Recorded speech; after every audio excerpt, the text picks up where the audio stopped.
1969 সালে মালয়েশিয়ার রাস্তায় আগুন জ্বলছিল। জাতিগত দাঙ্গা, ক্ষুধা এবং গরিবি সব মিলিয়ে দেশটা ছিল এক চরম হতাশার গর্তে।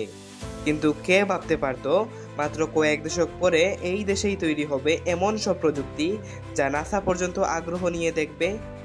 হ্যাঁ, এটা কোনো ম্যাজিক না, এটা পরিকল্পনার খেল।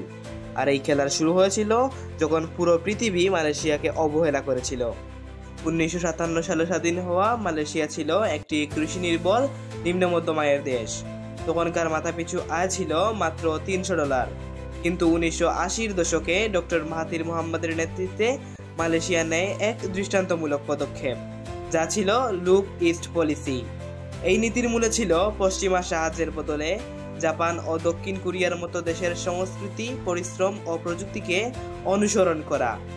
কিন্তু অজানা তথ্য হলো মালয়েশিয়া শুধু প্রযুক্তি নয়, বরং জাপানিদের কাইজেন পদ্ধতি অর্থাৎ ধাপে ধাপে উন্নয়নের ধারণাকে নিজেদের সরকারি প্রশাসনে চালু করে দেয়।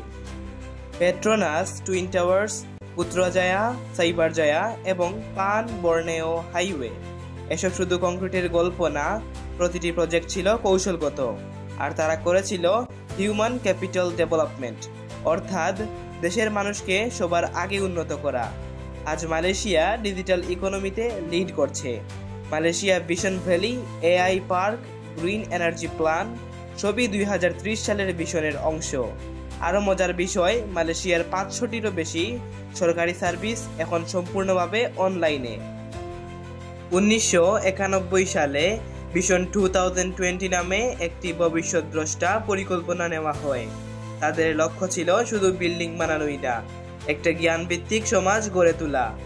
সেই জন্য 30টিরও বেশি বিশ্ববিদ্যালয় গড়ে তোলা হয়, যা ছিল সরকারি বিশ্ববিদ্যালয় এবং বেসরকারি বিশ্ববিদ্যালয়। কারণ তারা জানতো ভবিষ্যতের খনিজ সম্পদ মানুষ নিজেই। সাইবারজায়া শুনতে সাইফাই সিনেমার মতো লাগলেও আসলে এটা ছিল একটা ডিজিটাল হাব, যেখানে মালয়েশিয়া গড়ে তুলেছিল নিজস্ব প্রযুক্তি কোম্পানি, নিজস্ব সফটওয়্যার ইন্ডাস্ট্রি আর এমনকি কিছু কিছু ক্ষেত্রে নিজেদের সাইবার সিকিউরিটি সিস্টেম। 20 বছর আগেই তারা বুঝে গিয়েছিল আগামীতে তথ্য দিয়েই যুদ্ধ হবে, গুলি দিয়ে নয়। পেট্রোনাস, টুইন টাওয়ার্স তো সবাই দেখে, কিন্তু খুব কম মানুষই জানে এই প্রজেক্টের নির্মাণে অংশ নিয়েছিল মালয়েশিয়ার নিজেরই ইঞ্জিনিয়ার, নিজেরই মস্তিষ্ক। তারা কনসালটেন্ট আনতো বাইরে থেকে, কিন্তু সিদ্ধান্ত নিত নিজেরাই। তাদের বিশ্বাস ছিল আমাদের দেশের ভবিষ্যৎ আমাদের হাতেই। এটাই ছিল মেড ইন মালয়েশিয়ার মানসিকতার জন্ম। আপনারা যদি মালয়েশিয়ার এই গল্প থেকে কোনো প্রকার অনুপ্রেরণা পেয়ে থাকেন, তাহলে লাইক, শেয়ার এবং সাবস্ক্রাইব করতে ভুলবেন না। দেখা হবে পরের ভিডিওতে। সাথে থাকুন দ্য সৌরভ স্পেয়ারের। ধন্যবাদ।